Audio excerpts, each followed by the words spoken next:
are watching, so be careful. All right. What is going on, everybody? I believe we are live. Let me make sure that my sound is off. I've been acting like an amateur lately. I am here with Robert from In Deep Geek. We are going to be discussing Tolkien. We're going to be discussing George R.R. Martin, and we're just going to be going over. I'm going to be an apologist, and I'm going to be announcing my conversion to Tolkienism. But yeah, we're going to be discussing Tolkien since he is going to be all over the place, especially within the next year and a half, 2 years. And it's an exciting prospect to think that the father is going to be introduced to a generation of people through the son. Robert, how you doing? I'm doing really well. It's a pleasure, as always, to be on your channel, Justin. Thank you so much for having me on. J.R.R. Tolkien is a subject close to my heart, and I'm delighted to be talking about him. Yeah, absolutely. I mean, I went to you because this is going to be a series of 3 streams right now. I got Heidi Costume Co. coming on the first half of March, and we'll go over the costumes. And then Milt, when he gets back from his fancy oil man vacation, we'll be going over the geology and so forth of it. So I wanted to really embrace what I'm doing right now myself personally. I am really embarrassingly unversed in Tolkien. I thought I knew so much more than I did because I think there's a little bit of a issue with how we describe Game of Thrones. I told you this before. We always describe Game of Thrones using Lord of the Rings. We're like, it's like this, but it's, grittier or better. It's a little bit dismissive. It's a little bit subconsciously offensive, whether or not. It's always about subverting the tropes. And I realized, I'm like, I haven't even watched the movies in a few years. I haven't even done this.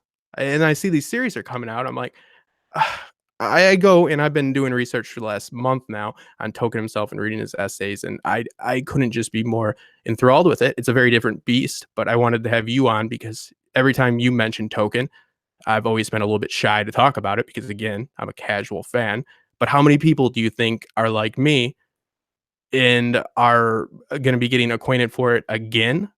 Are they going to be getting acquainted for it for the first time? And what do you think about the prospect of a post Game of Thrones world that could possibly be ruled by Tolkien, the return of the Tolkien? Well, I'm really excited by this. I have to say, Tolkien for me is the master, and George R.R. Martin says as much. Now, we often talk about George R.R. Martin as subverting the tropes or just like switching what J.R.R. Tolkien did. And all of those things admit that Tolkien has set the bar for what high fantasy is. Now, George R.R. Martin started off as a very low fantasy kind of world. The first book might well have been bookmarked by at the very beginning, the others at the very end, the dragons, but almost all of it was low fantasy. Everyone that we got told to trust as wise, Tyrion, Maester Luwin, they scoffed at the idea of magic. So what we have to start with is this low fantasy world. And what we're going to end up with is a really high fantasy world. And that's the world of Tolkien, the world of dragons, the world of magic, the world of amazing things that you couldn't imagine. And George R.R. Martin is not just flipping the tropes, he is paying homage to J.R.R. Tolkien. And that is what gets me excited. Yeah, absolutely. I think I got some quotes from him right here. He said, I revere Lord of the Rings. I reread it every few years. I had an enormous effect on me as a kid. In some sense, when I started the saga, I was replaying to Tolkien, but even more to his replying to Tolkien, but even more to his modern imitators. I find that interesting because I'd like to know who he's referring to specifically, because I do notice that anytime that George throws actual shade at Tolkien, not it well let me rephrase that, every time that he throws shade that seems like it might be towards the work of Tolkien, meaning I did it better a little bit in a sense, and I'm not saying it's a big thing, and we're here to appreciate both. He does always do what he did right there on the side of the screen. These imitators, and yeah, there's Tolkienism. I mean, there's a Tolkienistic way of doing things. He definitely didn't create the fairy tale, but he's the one that saw it as a vehicle. Like I was telling you before, like I love the idea of truth where there's no fact. There is a good argument for fantasy being the best vehicle for truth. I mean, truth that it's going to last over the centuries, because that's the book I think he set out to write. He set out to write something that is going to last. You can see it in his motifs, you can see it in the themes. They're universal, not in the sense of like universalism, but as broad as you can get. They're primal. The what he's conveying is something that is trying to convey that it's timeless, that you're not going to need to understand his culture, because he, like George, or like George did like him, he takes his story off this planet.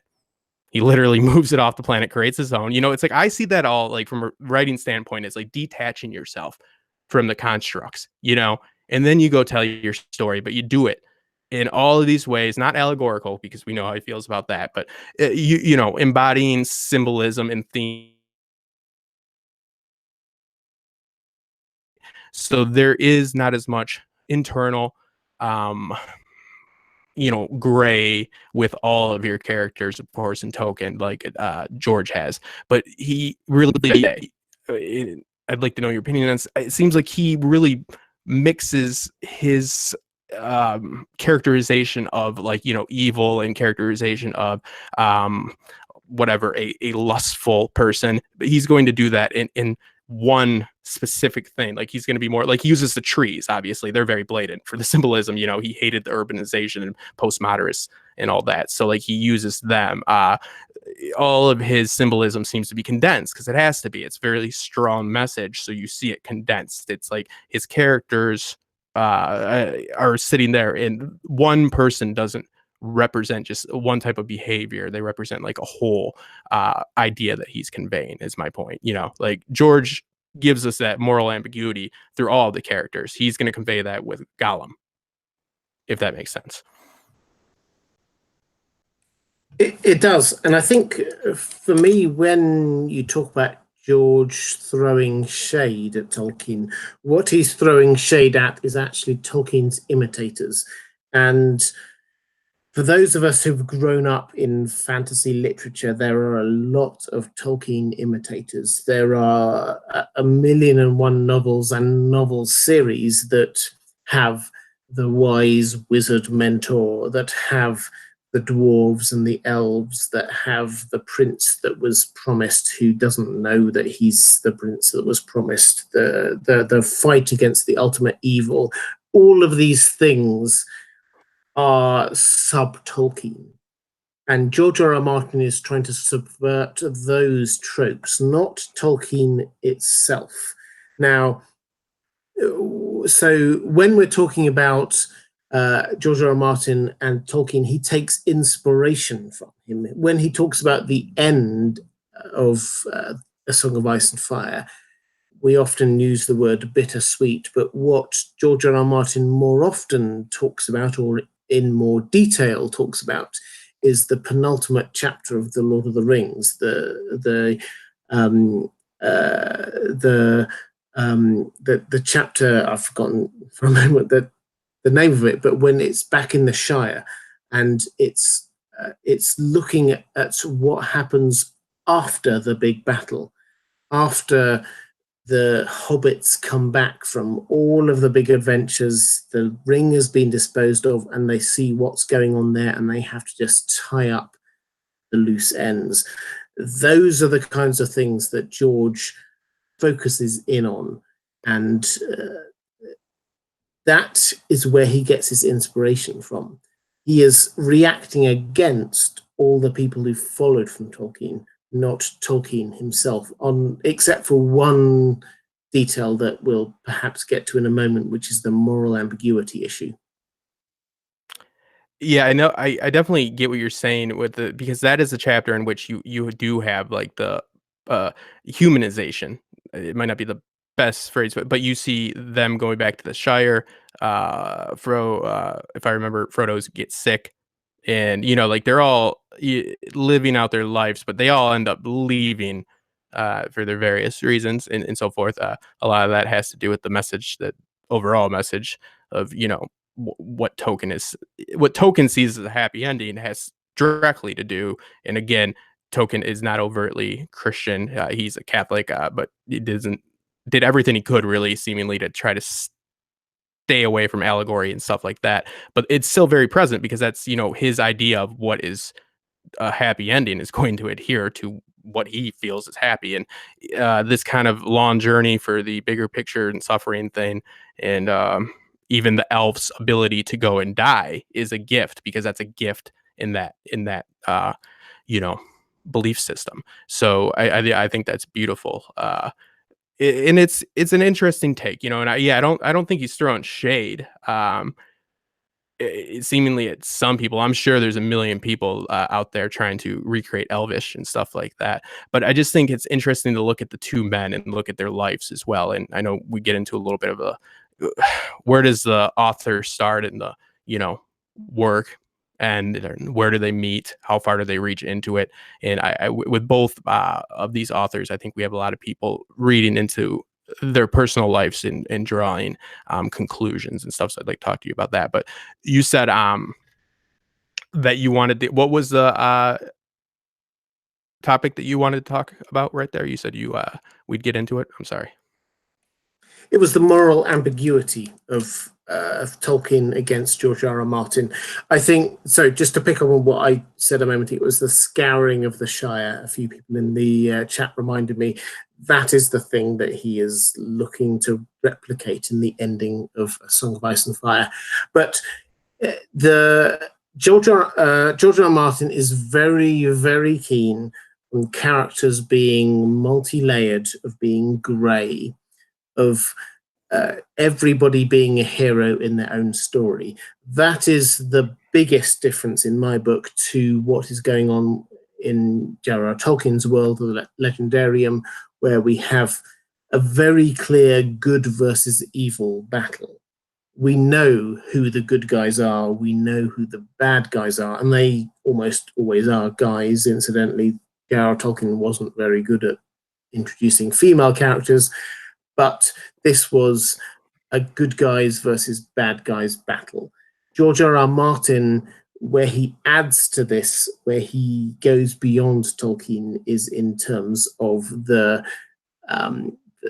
layers to characters. So the best example is Melisandre. Melisandre is a hero in her own story. She thinks she's right. She thinks she is about to save humanity, and all the things she does are to build towards saving humanity. And that might mean a few casualties along the way. So she sacrifices a child, whatever, it doesn't matter. Humanity is going to be saved. That makes her a morally ambiguous character. She does evil things, but she does evil things because she thinks she is going to achieve a greater good. So that allows us to engage in her character in a level that J.R. Tolkien doesn't always allow us to. His world is a lot more black and white. There is good and there is evil. And George R. R. Martin kind of subverts that. But that, for me, is the only huge difference between the two.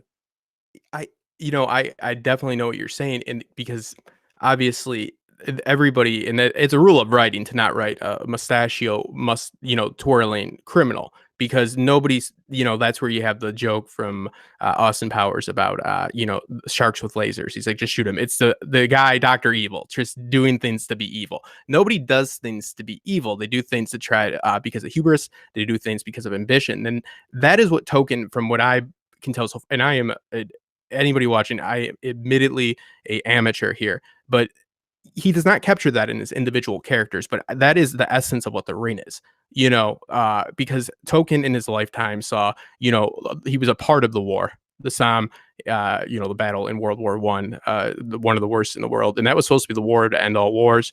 He saw the destruction. Obviously, we've all seen Wisecrack's philosophy video, but he was a pessimist. But if you look at his life, he saw things as never getting better, and his worldview is that, it's not, I think a lot of people do make some critiques from what I'm seeing so far that about, since there's, evil, it's because there's not a dualistic thing with the Catholicism completely. It's more of a evil is a parasite that feeds off of the good, because the Catholic God does not is not capable of creating evil himself. It's other people and other things corrupting, if that makes sense, the good. You know what I mean? That he has made. So in Tolkien's work, that's why there is more layers. It is good and evil. But I've said so many times, I'm like, well, the orcs are evil, but aren't the orcs just like damned elves or something? And then one last point, like it's the rain isn't just a magical like out of this world evil. It has some magic aspect to it, but it takes the person within and like what you were just talking about, it takes Melisandre to put it on. You know what I mean? Because it takes that self-indulgent, self-import, idea like these megalomaniacs and sycophants had.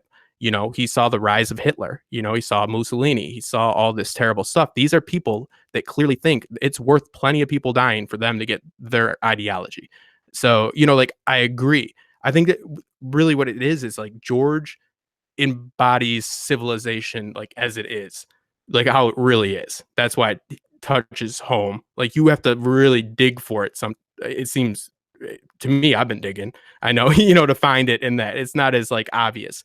But I don't know if you agree with me about that. But you know, uh, the whole good and evil is definitely there, but it's still created in a complex way that revolves around good people doing bad things. Yeah, I think the idealism versus pragmatism issue is really strong in this debate. For me, Tolkien does do pragmatism, and this is in what happens with the Shire, in particular Sam's character. Sam is my favorite character in Lord of the Rings. I think he's astonishing. J.R.R. Tolkien admits that he is the hero in a classical sense of the Lord of the Rings. Frodo might be one of the main protagonists, but the hero is Sam. The story ends when Sam's story ends, not when Frodo's story ends.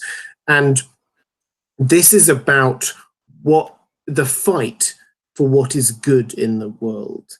And there's this wonderful, it was in the films as well as the books, this wonderful conversation when Frodo's about to give up and Sam gives him this little speech about believing that there's something good in this world and it's worth fighting for.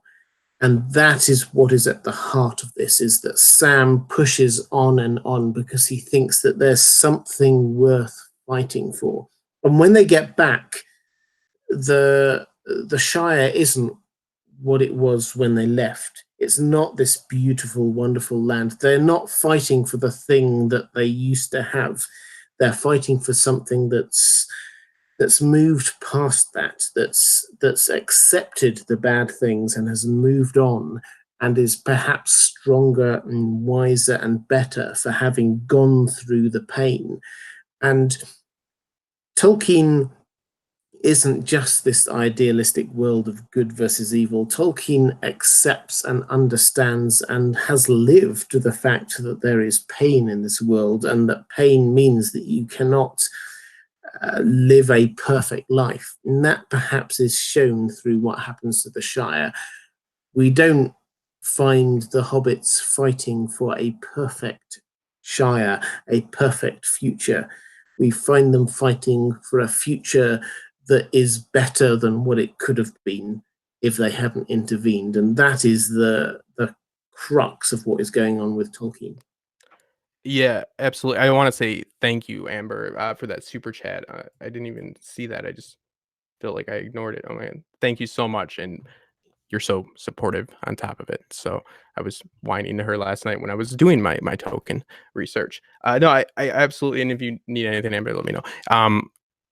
When it comes down to it, I mean, again, I agree. Where he lived, is that close to where you're at? Really quick, because I'm about to make a reference to it. Yeah, so Tolkien lived all over the place, but he was born in South Africa. Mhm. When he went on a family holiday effectively to the Midlands in the UK, at which time his father died. Yeah. Really tragically, and so they just stayed. And he was there in the Midlands of the UK for a while during his formative years, during his childhood, and then he sort of went on. He fought in the First World War, he came back, he studied in Oxford. So yeah, I live close to where he grew up, which gives me a personal connection to that. Yeah, and now I have a new appreciation for your Instagram photos. But when he was born in the latter half of the 19th century, you see a vast amount of progress. What a modernist would consider progress. That's not what Tolkien would consider progress. Tolkien, obviously, it's clear he loves trees.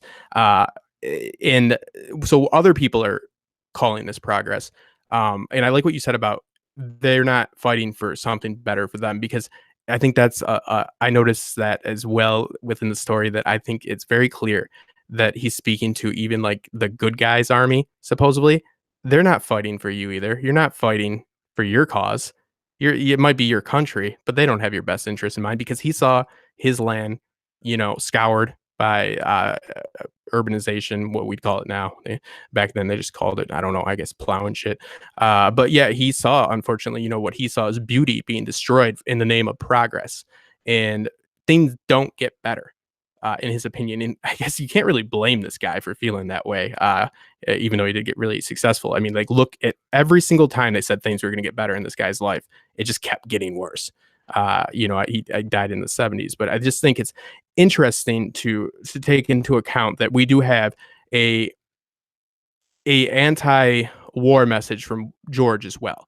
Now, like we said, Tolkien served. George is a conscientious objector. It doesn't make anybody better.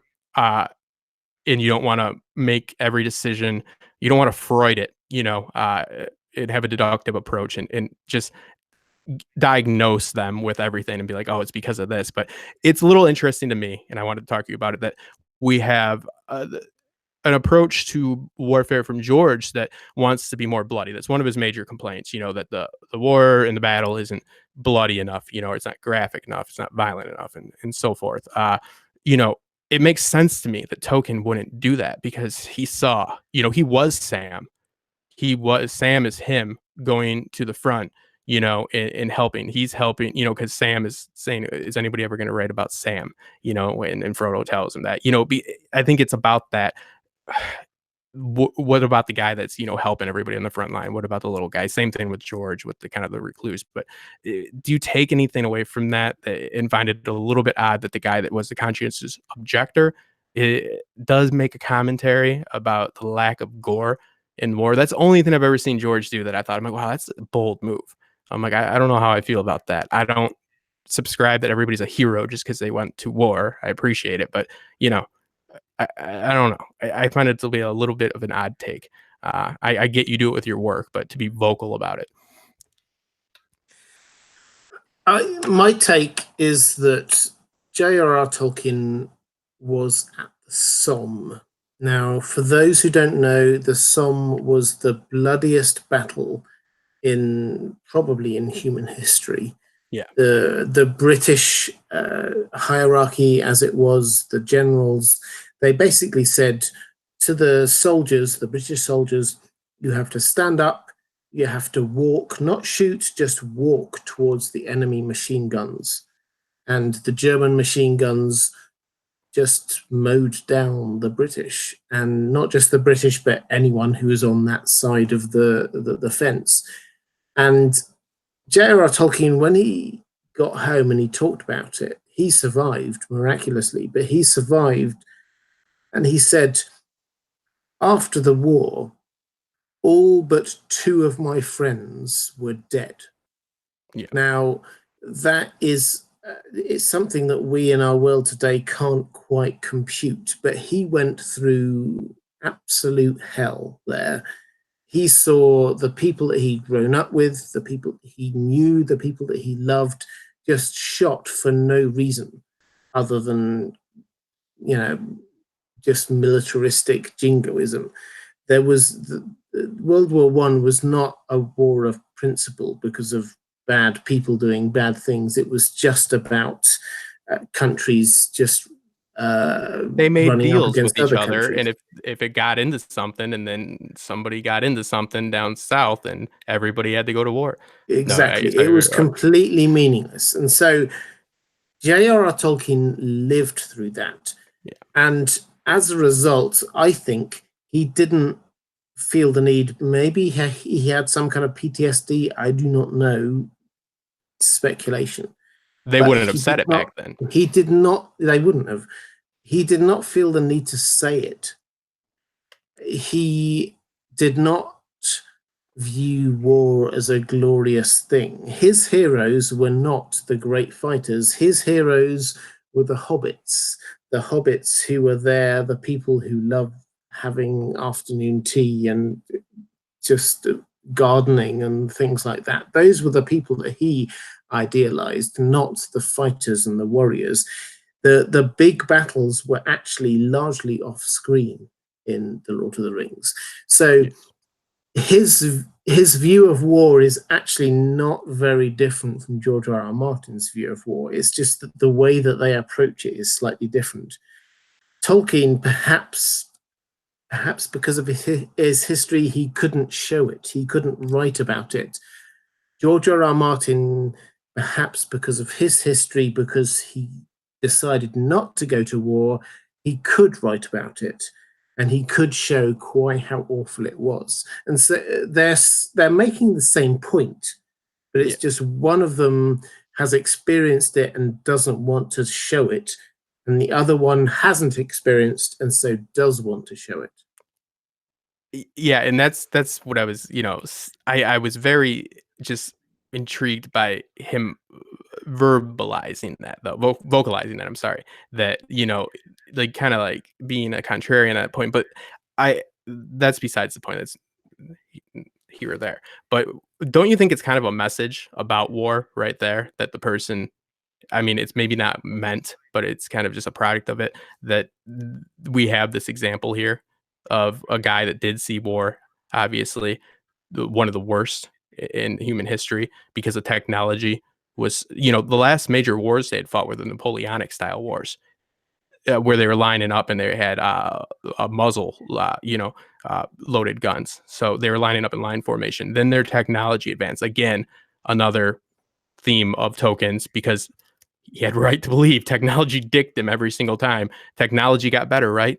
And it killed everybody. It brought them all dead. They didn't know what to do because they had these guns. They could just kill 100 men, in no time.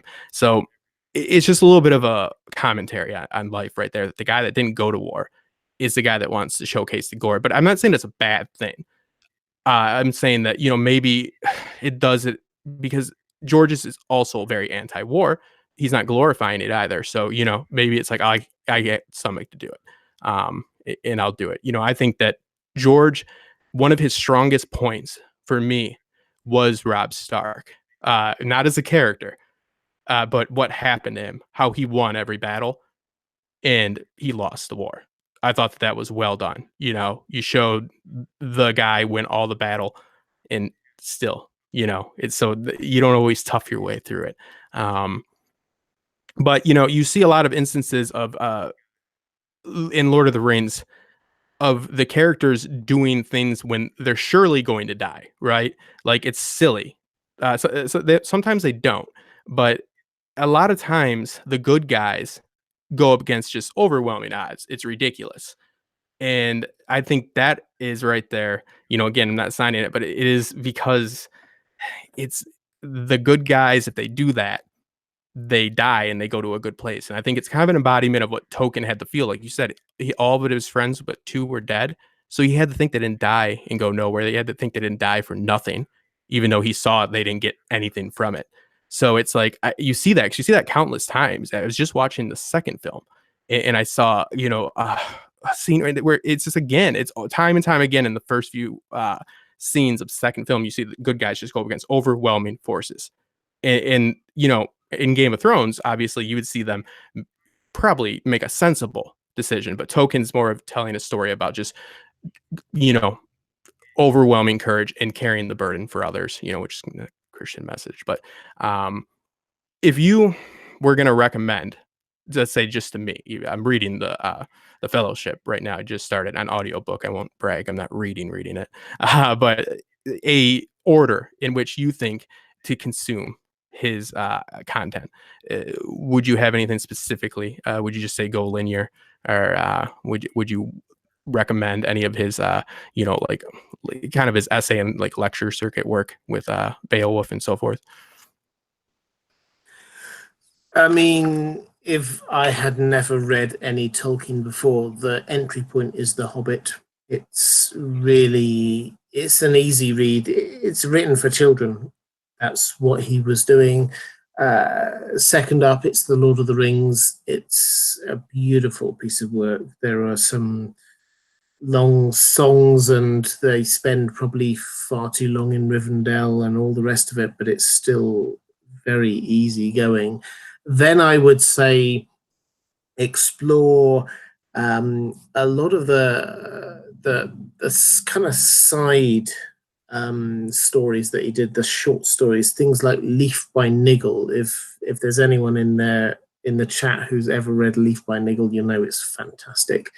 And then, and only then, get on to the unfinished tales and the Silmarillion, because those are the background, those are the myths that are the backdrop to this world.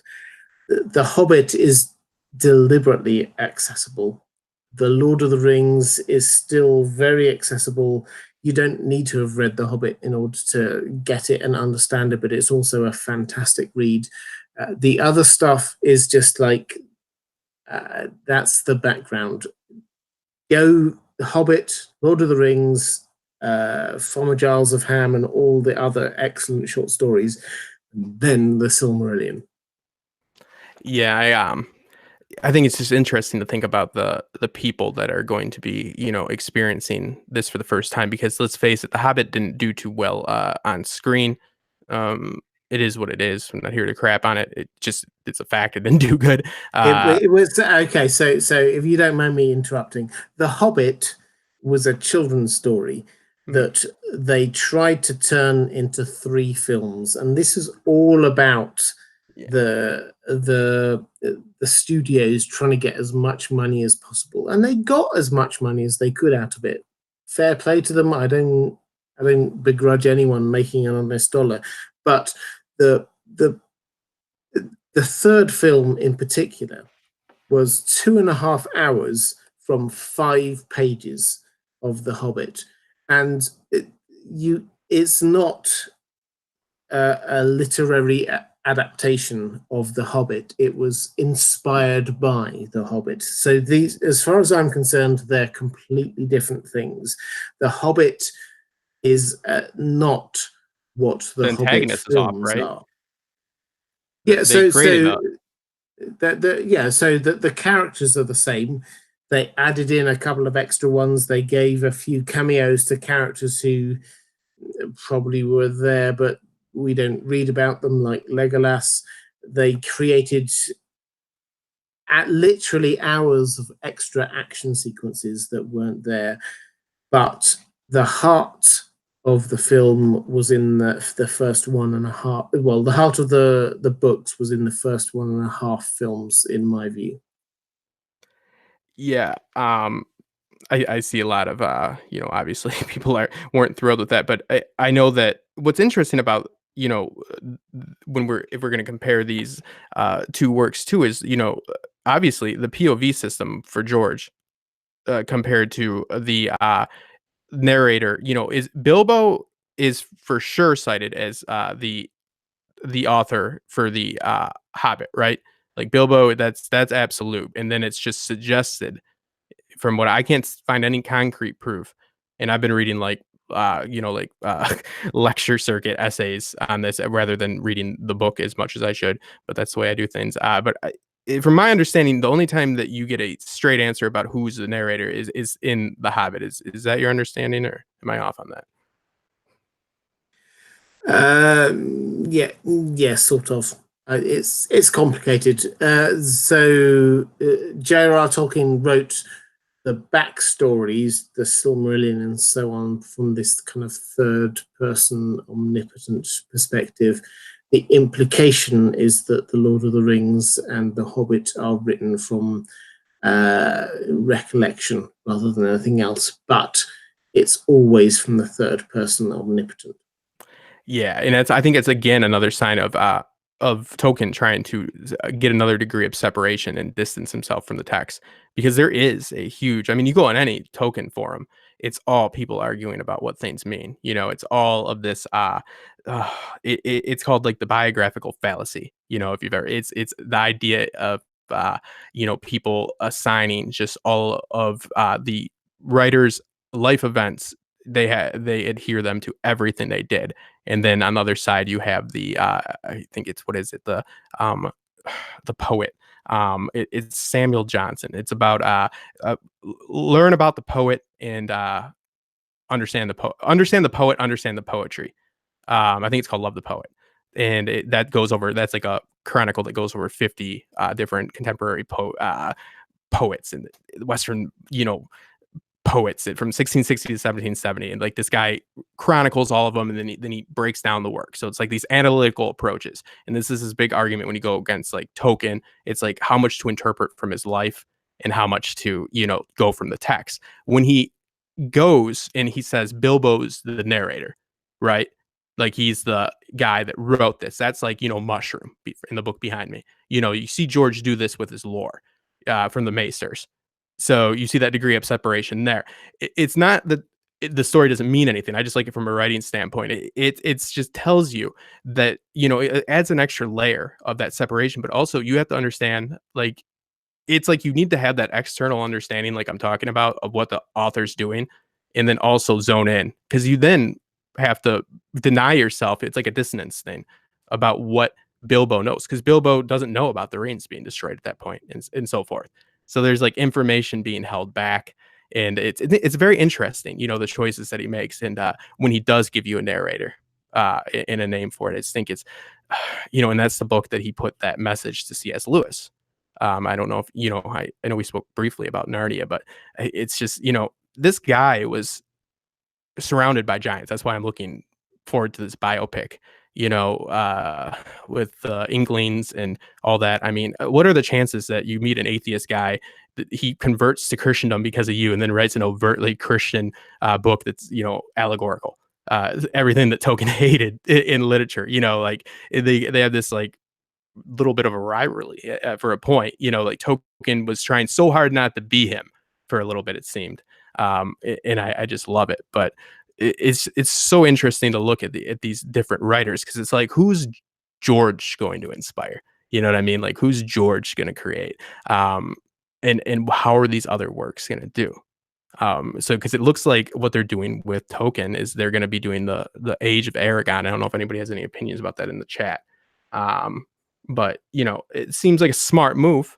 I know you have a little bit to say about the business side of that move. Don't doubt Bezos, but it does seem smart to go with that. Everybody knows him; he's a leading man.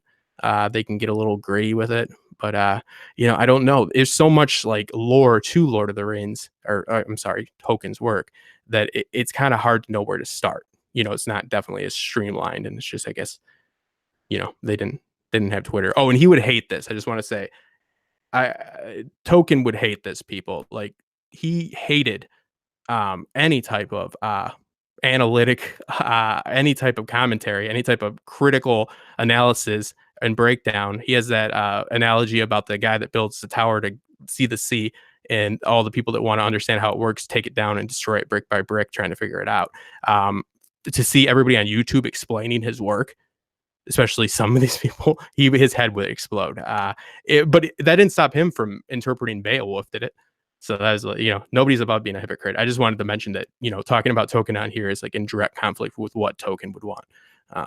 Maybe your Englishness and your intelligence too, but also your closeness to his home would make us get away with it. But I don't know. He didn't like those Oxford and Cambridge men talking about work. So he actually affected the funding of scholarships because of his criticism of it, supposedly. So I'll Yeah, stop there. okay, so I'm going to disagree a little bit here. I don't think he would hate this. I don't think so. What he was wanting was to create a mythology. He looked at the Greeks, he looked at the Romans, he looked at the Egyptians, and he saw that they had a mythology. They had something that they could draw moral lessons from. And he looked at the English culture, the Anglo-Saxon culture that expands across America and Canada and Australia and all the other places. And he thought, you know what? That doesn't have the same mythology. We've got a few things, Robin Hood, King Arthur, and all the rest of it, but still, it doesn't have an overarching mythology. He wanted to create that. Certainly in his early work, that was his stated desire, is to create a mythology that we could draw the moral lessons from and therefore talk about over the campfire, discuss the meanings of. And so, uh, yeah, I think he would probably be baffled by the technology, as everyone 100 years ago would be baffled by the technology. But he would like the fact that 100 years afterwards, we are still talking about and debating and engaging with the mythology that he created. I think that actually he would be happy with this. Yeah, I'll just take the yeah because it's so yeah. I do disagree. I do like what you're saying. Are you talking like an Anglo-Saxon like mythos, like a like just like you got your Greek myth like to like cement down and because he was also very inspired by the Scandinavian, and you see a lot of the that in not in the gods. He never messes around with that. Not in the god aspect. But I listened to an interview with him at the BBC, and somebody asked him why he wouldn't have made Thor as a god, and he was very appalled. They would think that his characters would follow Thor, but Thor is present within the characters, but not as a god. But yeah, he was really into that Dane and Scandinavian as well. But I like, yeah, there is no like penultimate or not penultimate, but Anglo-Saxon mythos. I think that makes sense. I mean, that kind token is that he's definitely technically in South Africa born, but he's as British as you get from the interviews I've seen. Uh Yeah, so he spent, and I have South African friends who claim Tolkien as their own. He spent the first 2 years of his life there. He was born there, and he spent, yeah, his years as a baby in South Africa. For me, he is Anglo-Saxon in that he deliberately tried to create this mythology that works for the Anglo-Saxon world, and we know what that is, and that's not an attempt to be exclusive in this in any way. It's an attempt to create an identity of the British and the Irish and the American and the South African, the Australian, the New Zealand.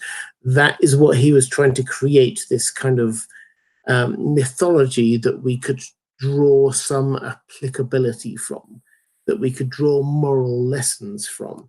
And I think he was successful because if we ever talk about what fantasy literature is, and fantasy literature is the kind of mythology of the 20th, 21st century, then the first name that we come across is Tolkien.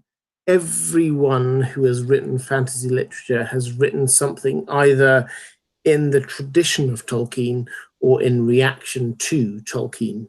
George R. R. Martin has done both, in my view. He's done things in homage in the tradition of Tolkien, and he's also done things in reaction to Tolkien. But yeah. everything is under that family tree of what he created. And that, I think, means that he was successful. He did indeed create this modern mythology of what it means to have a fantasy that we can draw moral applications from.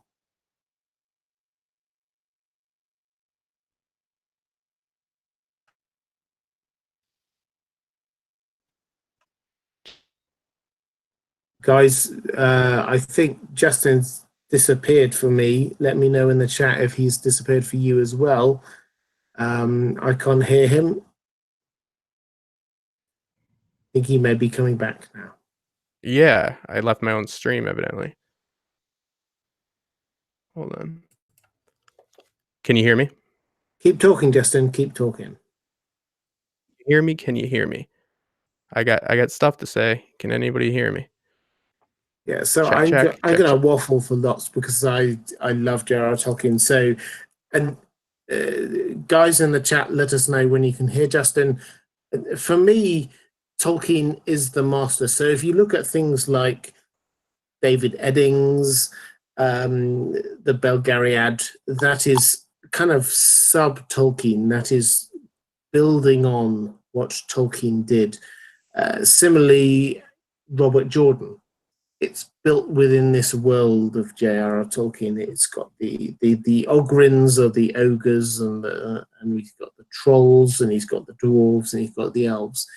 That is within this kind of mythos that has been created by the Lord of the Rings. I think now we can hear you again. Can you hear Justin, me, Robert? so start talking. Yay! I don't know what we're talking about.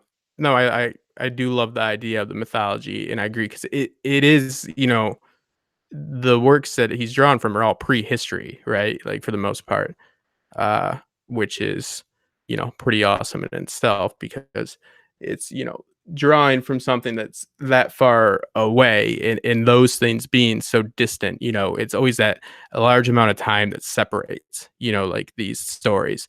It's like, how long can your story endure? It's like without like society changing so much that, you know, it's no longer even like applicable. I think that that's like what he was going for with his understanding of language.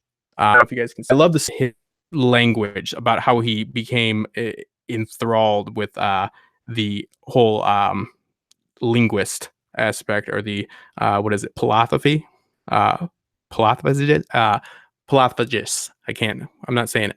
Philosophy. I think it's, yeah, philosophy. Philologists. Philosophy.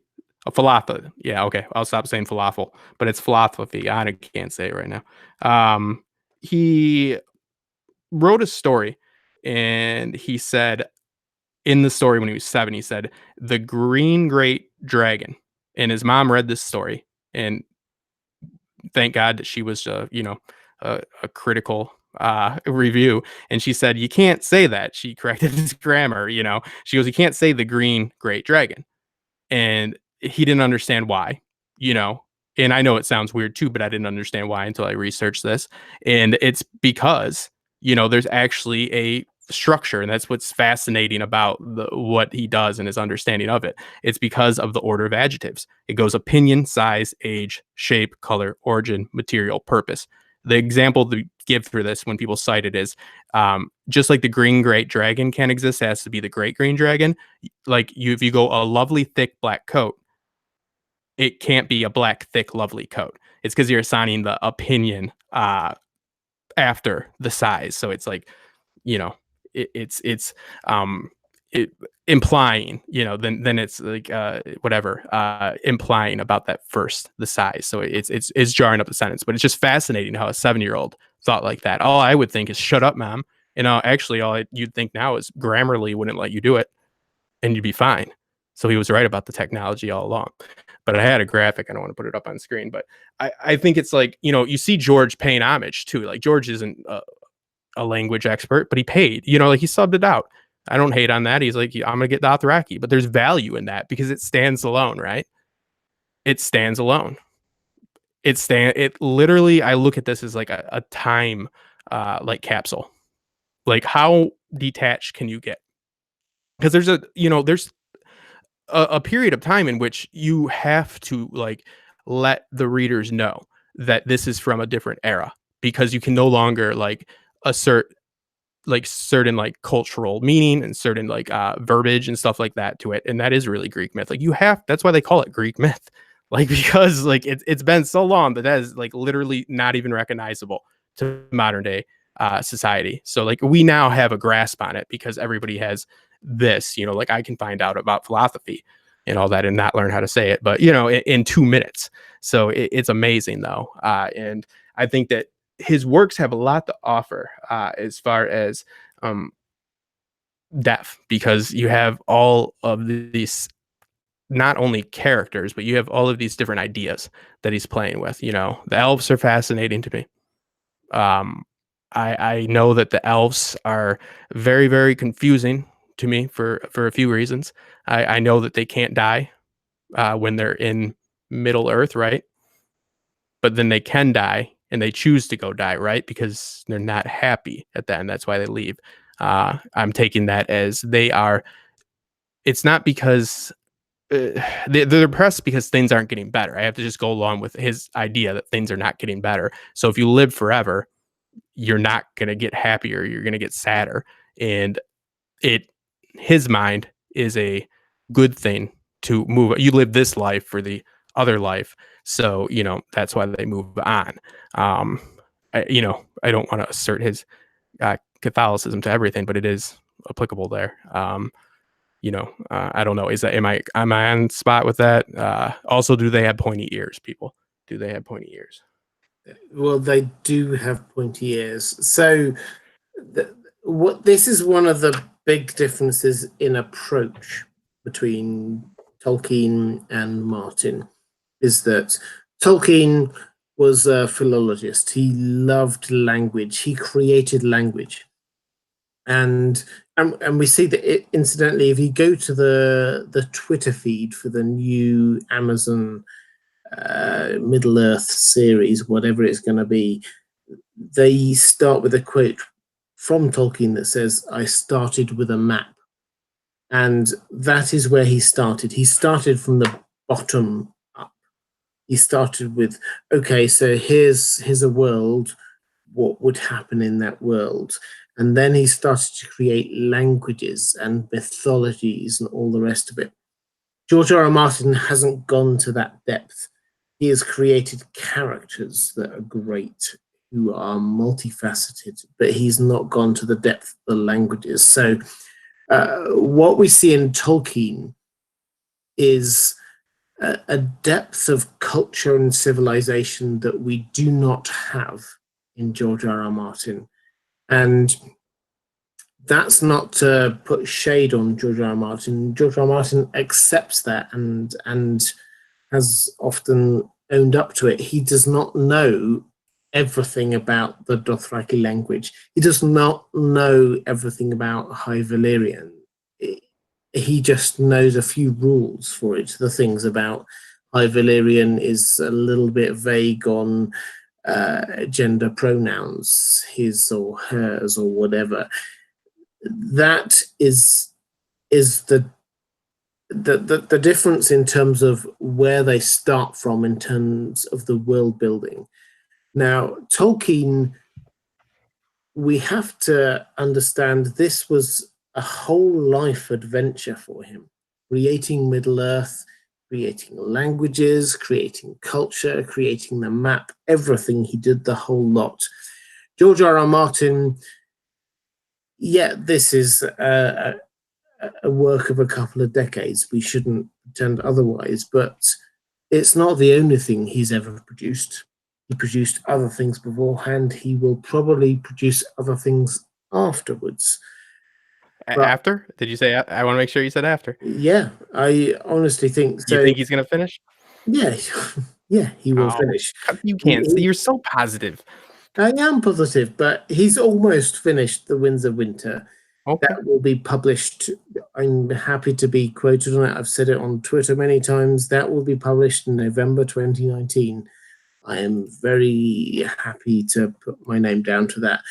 And then A Dream of Spring is probably not going to be that much afterwards. Yes, possibly it will be a few years afterwards, but still, after that, there will be other things. Yes, he will produce Dunk and Egg. Yes, he will produce Fire and Blood Part 2, but there are other things. He is not a person who's just creating one world. He's got lots of worlds.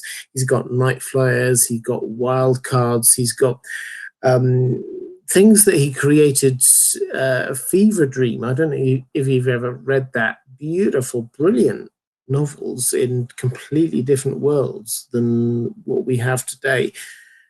That is different from Tolkien, who it was a one life obsession with creating this mythos. So there are very different drives going on here, and George R. R. Martin recognizes that. He recognizes the fact that he is not a philologist. That's where he gets people like David Peterson to create languages for him, and that's a good thing in my view. He actually kind of crowdsources this rather than just like says, "This is my baby. This is just me who's going to do this." George R. R. Martin recognizes his limitations and allows other people to build on it. Yeah, absolutely. Well, and I also want to say I'm leaving my own live stream an obscene amount of times. Um, but yeah, hopefully I stick around. I think that yeah, and I didn't say that negatively. That's what I said. I said he paid homage, and that shows he subbed it out, like to make sure to do it, which some people's pride wouldn't probably allow them to do that. So it's very very interesting, and yeah, there's no hate on that whatsoever. I don't see how anybody could. I mean, they each got their thing, and that's what we were talking about a little bit before this too. Is like you know and you touched on it too because of his Tolkien lived a I'm not gonna say a fuller life, but whatever. It was written at a time in which he had experienced more. I think Tolkien definitely had more to say. I think that he had not that George has nothing to say, but Tolkien had more direct stuff that like you said, he was trying to literally cement. Yeah, I think it's fair, like the Anglo-Saxon mythology. So George is set out to write a good book. And where I see key differences is with some of the strong messages. I guess feminism is present, anti-war is definitely there.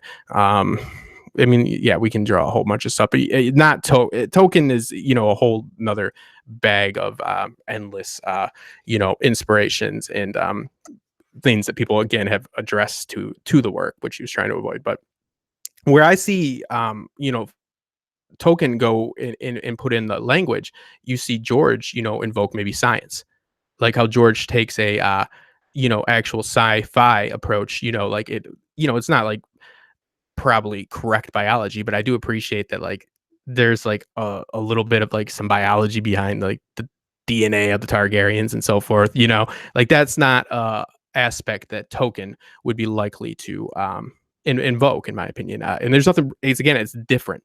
It's not better. It's just like subverting. It's not better. It's like you play to your strong suits. Like when Tolkien was going to on the intellectual lecture circuit, or sitting at Oxford in his ivory tower, quite literally. George was writing for comic books, right? He was writing like George's short stories are vastly different than Tolkien's first, few stories. Tolkien was like, "Hey, nobody analyzed everything. Check out this. What I said about Beowulf. Did you guys see?" But no, it's obviously different. He's talking about like the quality of the fairy and all this, and George is writing the hero. So I think that it's very interesting, and hopefully George does finish the books. I really don't think it's a fair comparison to compare. Number one, like, are people using the whole body of works for Tolkien? Are they just using the Fellowship? You know what I mean? Like that's I don't think they can even make that argument or have to even make that distinction without George finishing. Like because really George's heaviest lifting is that end because you have all this time talking about how it's so much different for the bad and good in your story, and there's always been this present ticking time clock for both of these stories. You have the ring, that's the ticking like it's called a time bomb sometimes when you're writing narrative, but it's a ticking clock. It's kind of a cliche, but they both do it. We get that too with Game of Thrones, both the book and the series. We see the White Walkers right away, so we're aware of the threat. We're aware it's real and it's ticking and it's in the background. And Lord of the Rings is not really in the background, but it's still adhering a ticking timetable to things and knowing that it has to come to a conclusion. So this conclusion that he's done, I've seen little proof of showing really much more than which I do think the Children of the Forest should get a lot more shit. Don't get me wrong, but I think was it your stream where I was watching you guys talk about um with I'm sorry, I'm blanking on the creator's name, but you guys were talking about what the religions, and you brought up Barrack. Barrack has always stuck out to me because I think we're going to get a whole lot of vague, really sometimes no answers for things. I think it was definitely your stream. You guys were talking about what was going to happen. And what's the deal with Barrack's resurrections? Meaning, like, why is he being resurrected? That's popular. If it wasn't you guys, it was somebody else asking that. And I remember thinking, I'm like, because that's bothered me too. Because it's like Jon Snow and Dany, they're all like, we're the chosen one, blah blah blah. It's like that guy. If you go just by like numbers, which the metrics say this guy over there, he's been resurrected 6 times. He's been hacked to pieces. Like that's the guy. Like right. But George again.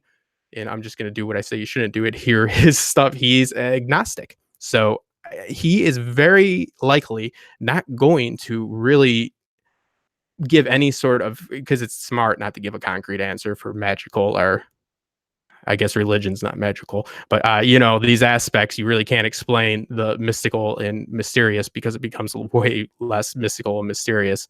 Tolkien does that very well. You don't see how any of the wizard stuff goes down. You don't want to show that stuff. But yeah, I think I don't know what your take on that is, but you're not going to know it. I think the Barrack is the whole point of that. Barrack's situation, Barrack's presence in the story is driving that home, that it doesn't mean anything. It's just going to be left like that. Like, and I don't think that's a bad thing. It's just one of those, we'll never understand the rhyme or reason. I mean, do you think that you're literally going to get any answer to why somebody was resurrected in Game of Thrones or Song of Ice and Fire? No, I don't think so. I think George R. R. Martin has given us an answer on Beric, which is that he is the foreshadowing of Jon.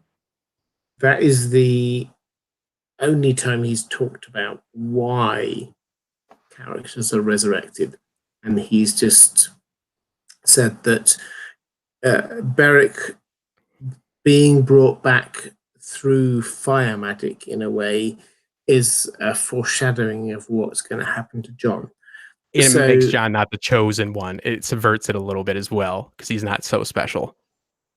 Well, yeah, but George R. R. Martin tends to work on a multi-layered approach. He doesn't just do things and say, bam, that happened. He gives you some hint that something's going to happen by something happening to a previous character. And with the resurrection of Jon, which hasn't happened in the books, Jon has just been stabbed lots and we don't know what's going to happen to him. He deserved it more in the books too. Yeah, perhaps. One stepped on some dudes. Well, that's a different conversation. But he is dead in the books. He died in the books. And what George R. R. Martin is trying to show us is the fact that fire magic can bring somebody back from the dead on certain terms. And that's what he's trying to show us with Jon. So he's establishing the rule that resurrection exists in this world. It's real. It's not. Yeah. Exactly. But above and beyond that, what we have is this idea that the gods do not impact on whatever is happening.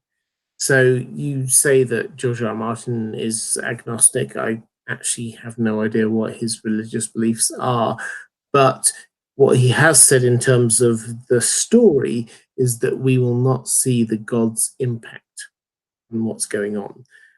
People may believe in the gods, and their belief in the gods will drive the story.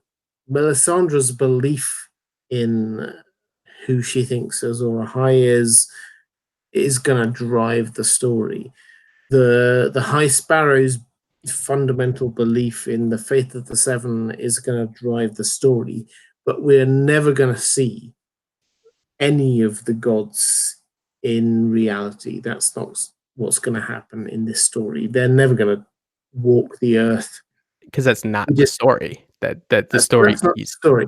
The story is what the gods do, the beliefs in the gods do to somebody, well, what the the decisions they make. story is not just what the gods do, but the story is what people who believe in the That's gods yeah. do as a result of that. And it's also what people who believe in prophecy do as a result of that. So Cersei doesn't care about the gods, but she believes in the prophecy that she got from Maggie the Frog, Yeah. and that drives the action. Melisandre believes in the prophecies about Azor Ahai Reborn, and that drives the action. So that is the fundamental driver of A Song of Ice and Fire, is people's belief and understanding of these magical things. It's not the magic itself, it's the people's belief and understanding in it. If Yeah, we're I'm in taking agreement on that. Just that's what I meant. Like that's I Oh, good, because if we take it across to Tolkien, then that's we get not a the case. well, we get a slightly different No, interaction. there's a hands-off God, but the gods, and I'll be quite a minute. The gods in Tolkien is a very Catholic God, and a Catholic God is a very formal God that will sit back and let shit go down. I was Catholic. Catholic God will let you suffer because that's what Catholic, and it's not all bad at all. I'm just saying that the the thesis on this is the Catholic God is going to not get involved because of free will and all that. And he does not create the problem. You have your Gandor. That is, that is the Pope. That is the reason. That's a key distinction when people just go with the Christianity. To really make sure that they're aware. But there is just Christian aspects that are different in there as well. But yeah, it's still a hands off, like a mystic God. Like, if that makes, I get what you're saying, because I don't for 1 minute think that the gods will ever do anything for any rhyme or reason in George R. Martin's book. I know that the commentary is all about what the belief system does to people, like, and how people pick and choose. Like that was, I actually never thought about that comparison about how she's choosing that myth, right? But she blew the sept up. She had no foibles over that, but she's worried about this thing that she heard in a tent so much. And she literally blew up the Vatican and thinks, and she's like, oh, what the hell are they going to do? And she even said something about, what did she say about Tywin? She said, they said, your dad doesn't believe in the gods. She goes, he does. He just doesn't like them very much. But yeah, go ahead. I just wanted to make it clear that I wasn't making a blanket statement. I was saying that the gods definitely exist in Tolkien's story. That he made that clear, especially with the setup. But I don't think, and then you can go ahead and prove me wrong. Right? I just wanted to make my statement clear that they would ever, because the Christian God never does that. Christian God let Jesus die, or Catholic God let Jesus die on the cross, and they take that. It's not the truth and myth with that. I don't want to get into it, but that's all I'm going to say. He'll let you die, and that's the glory. Well, I'm not going to question your theology here, but in Tolkien, we very clearly have a god, which is different from George R. R. Martin, who has lots of different understandings of what the Godhead might be. Tolkien makes clear what the god is, Iluvatar, and the god has created certain things, and the god impacts on the action in subtle ways. So to my mind, they're different things. In Tolkien, Iluvatar is active in a subtle way. In George R. R. Martin's world, in Planetos, nobody has got an objective understanding of what God is. Fundamentally, it's built from a human level. What do we understand? What do we believe? And that is where the action comes from, is from this individual character's understanding of what they believe and what they want and what drives them personally. It's like a humanist approach. Yeah, it is, and the most humanist approaches with people like Davos. Mm-hmm. honest, who judges gods on the basis of what they do to humans. So, if your god says that you have to kill a child, then your god is evil. That's a very humanist approach to things. I mean, it's not something I would disagree with. Is that killing children is it's not a evil? popular. I don't. Yeah, it's not a popular. I'm not subscribing to that, people. I don't want my No, you're demographic to not. get left. You're not gonna. So I know. So I'm in favor of not killing children. I'm not. Clearly, I won't Justin say. is in Hey, favor I'm of not killing sure. children. So I don't know. Bold I move. mean, Bold you move, choose sir. which side you're on. Bold move, sir. Yeah, the whole like enlightenment and stuff was like it's just like when you start reading the text, and that's when they started considering like it's just, I know this from like the literary like side of like script writing and all that. They started taking into account like where people were in the story at that point. They just didn't read the gospel like for what it was like overall. They started a humanist approach is looking and saying Paul's in jail, so we need to take that into account for his actions. You see what I mean? Like, not just like this is like got one message. So like it was crazy back then, but it's like the development of story. Like I think that the Bible is a good example of like people using multiple POVs in the development of these stories. Fantasy, you can't really, with Tolkien, you just can't with anybody usually. It seems on any message board at least talk about it without them bringing up religion, which isn't bad. I don't mind it, but it's interesting because you see the way they utilize it and the way that their faith plays into it. Tolkien was definitely sticking to his Catholic guns. That's why you're allowed to have the divine on Earth, is because they believe that the Pope is actually the representation of God, not an elected official. So, you have all this little details that mean a lot. And I think it's crazy to think, people arguing and they just want to put a blanket statement on it, but it can get pretty confusing. We got, Emily Lewis. Thank you so much. That helps a lot, because I got my Adobe bill coming up. Thank you guys. Yeah. The big, thing that I'm wondering with A Song of Ice and Fire is how do they go at this end in a way that is going to properly wrap it up, as well as convey this anti-war message, because it seemingly has to come to something. And there was one more aspect I wanted to ask you about it as well. I was just realizing that George at the beginning, and it's kind of not connected, but it is a little bit because it seems like they won't play into the end game as much, that the dragons weren't going to be present, that he put those in at the last minute. It might be showing my ignorance, but I am well versed in the Song of Ice and Fire, and I just came across that information and found that very, very interesting, because I make the connection with Tolkien, and I think a lot of people say magic, and I think magic's so present in it as well. But is magic very present in it? It's there in it for the Fellowship, right?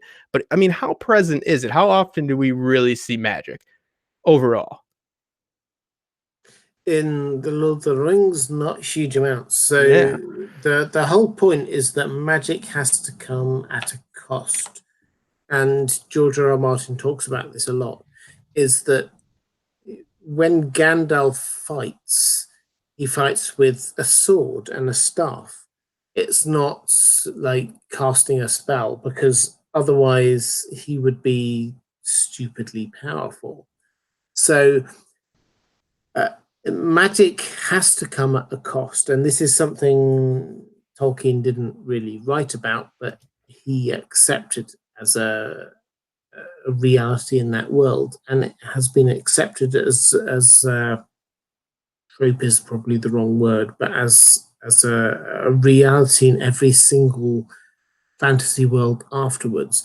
And within the world of Ice and Fire, we have this idea that every bit of magic has a cost, because we get these things about the blood of the of people. The king's blood is very important. Sacrifice is very important, and the reason why we get these kind of like random discussions about what might be important in terms of magic is because you cannot do magic without some kind of balance to it.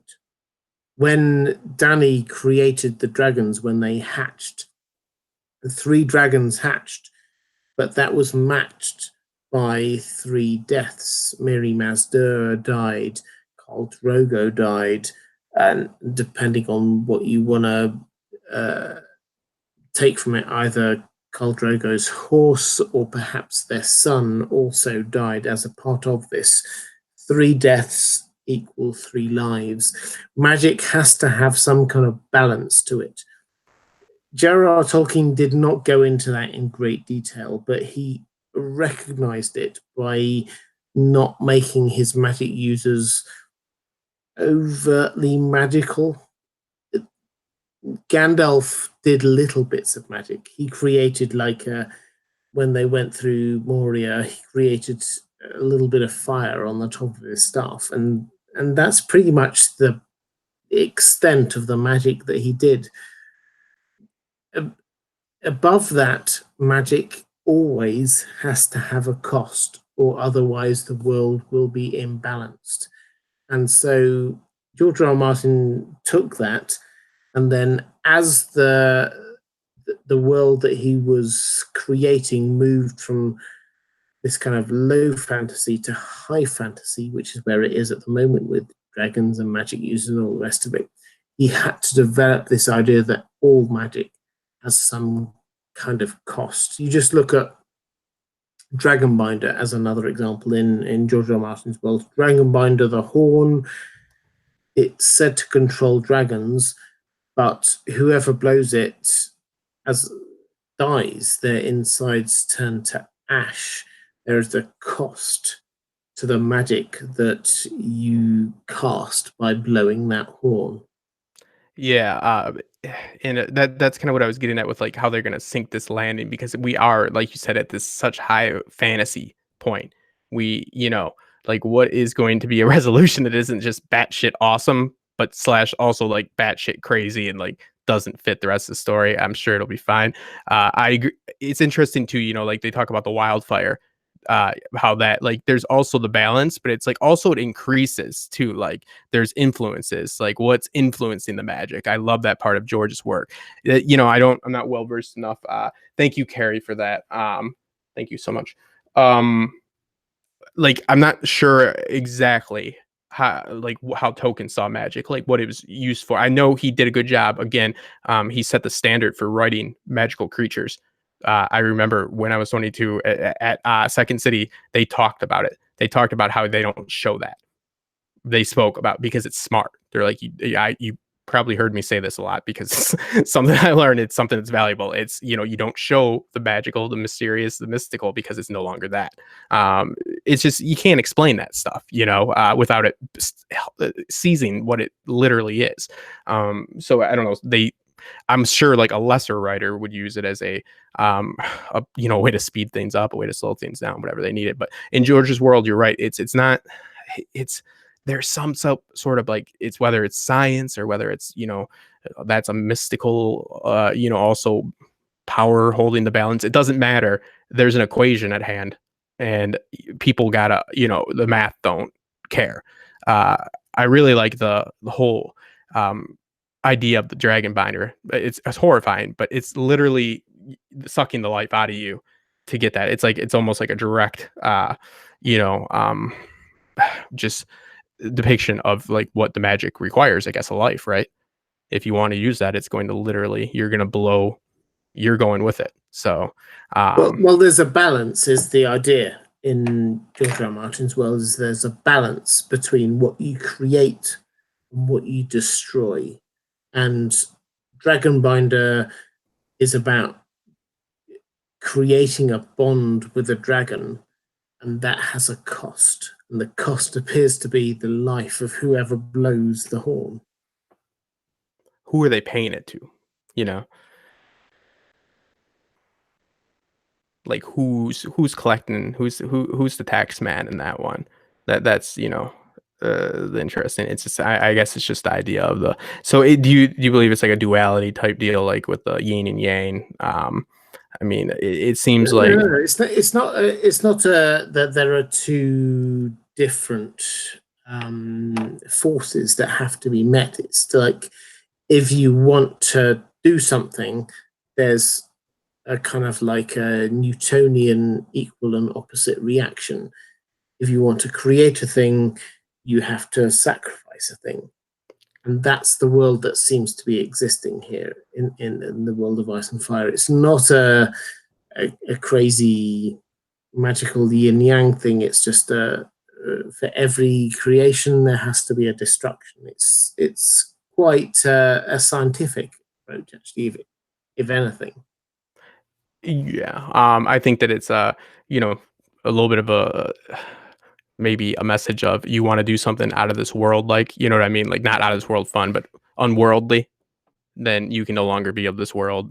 You know, you're practicing. I mean, Melisandre should be dead, but yeah, you know, I totally get it. That's another, I think, misconception with the from what I'm seeing, the Fellowship is the idea again, because it is not the God that is creating the devil because he exists. The God only has good. It's the corruptness that creates the other beings. It's not that like you know, one makes the other type of deals like balanced, and they try. And somebody put in their allegory. I had a whole spiel and I got some graphics that I was making. I know all about how he hates allegory. Trust me, I know how much he's strayed from it.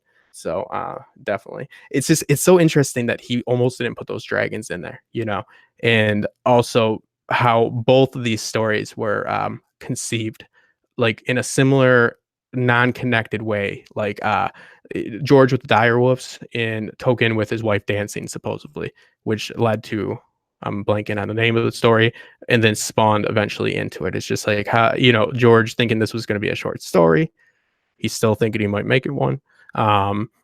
You know, but these huge epic stories that like literally are you know, like they embody like our culture in the fandom and all that. That's why I think that it's very interesting to see, you know, 2001 is when Lord of the Rings came out.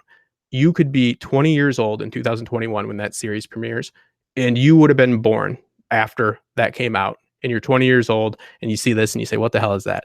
You know, we're all getting old, so that sucks. But you know, like it's this idea of everybody. I at least knew Tolkien before I knew George.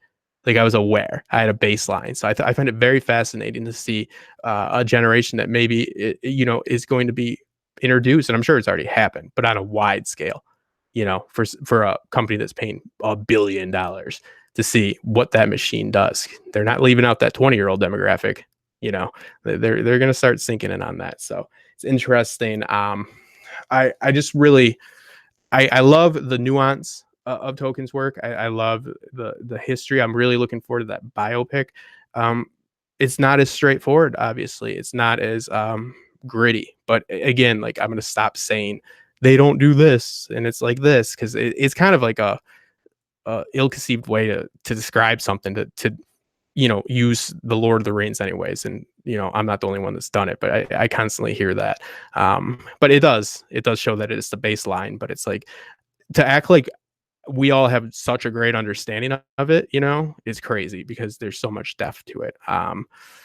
It's just, I hope that Game of Thrones can keep it up after, because you know, like the stuff behind me has the same amount of potential. So I really see it there. And there's just no denying that the, you know, works of George R. R. Martin are different, but they would not exist if it wasn't for Tolkien. So I'm excited to go into an age where we can appreciate him, and we're going to be having, we'll probably wrap it up here. How long have we been on? Yeah. So if anybody's got anything they'd like to say to Robert when he is here, like anything like, you know, personal you want to get at him for, if he owes you money, if he's your baby daddy, anything. But no, you know, we're gonna wrap it up. I'm gonna be doing a stream with Westerosi Ninja, my boy Milt, because he's a geophysicist, and he's gonna be taking a look at Middle Earth. And Milt is he's gotten a bunch of really late night texts from me about Tolkien. He's well versed, so it's gonna be really interesting. I'm trying to do a few of these because I want to I want to. I'm coming at this as a amateur. As far as my knowledge about the source material, I'm not. I do have something to offer as far as story structure and breaking this down. I'll keep reading the essays, trust me. And then we have Heidi coming on as well, and she is going to be talking about the costumes, and she's always a delight. So, you know, again, I'm having two experts, and this is my literary guy right here. Robert is a guy that, you know, if anybody can appreciate the great, you know, tales, the great stories, it's the guy from The Well Told Tale who embodies these. You know, I think Token would have loved you. I think Token would have accepted you, Robert, because of that. So it's really you know, interesting. Again, I'd love to see him come back and just see what's happening. But yeah, I can't thank you enough. You know, thank you for coming on. I will be doing a joint cast with the not Westworld. Sorry, a True Detective tomorrow morning, and I will have it out with Jason Shackle from the Can't Stop Watching True Detective, and they have a great podcast that I will link below. And yeah, we're going to be wrapping that up. That was a lot of fun until the end. So I will be discussing that tomorrow morning, and that'll be out later. Robert, let people know where they can find you again. If you guys got anything to say, let us know. And I appreciate you guys so much. If you want to find me, I have two channels. My main channel is In Deep Geek. I look at Game of Thrones, A Song of Ice and Fire, and various other TV shows that I like Westworld, for example. And my second channel is The Well Told Tale. If you want audiobooks, audio narration of the best science fiction fantasy, that's where I do it. Please do check out both of my channels. Yeah, it's the Nadercast. So, and Robert is fantastic, and that Well Told Tale is a fantastic channel as well. I think is it about to surpass me, you bastard? I think what are you at right now? To be honest, I have no idea. That's how good he's doing, guys. That's how good he's doing. No, you deserve it. Thank you guys so much. Again, I encourage everybody to do a rewatch. I am doing a re-listen or listen for the first time because I'm not going to act like I read the book. I didn't read the Song of Ice and Fire until like almost the third season of A Game of Thrones. Take us a minute. I ain't got a front. So yeah, thank you guys so much. Robert, thank you. And we will be on with Costume Co. in some part of the first half of March for the second Token, you know, centric cast. And then Milt, whenever you get back from your fancy oil man vacation, we will do yours. So thank you guys again. Make sure to subscribe, and we will see you soon.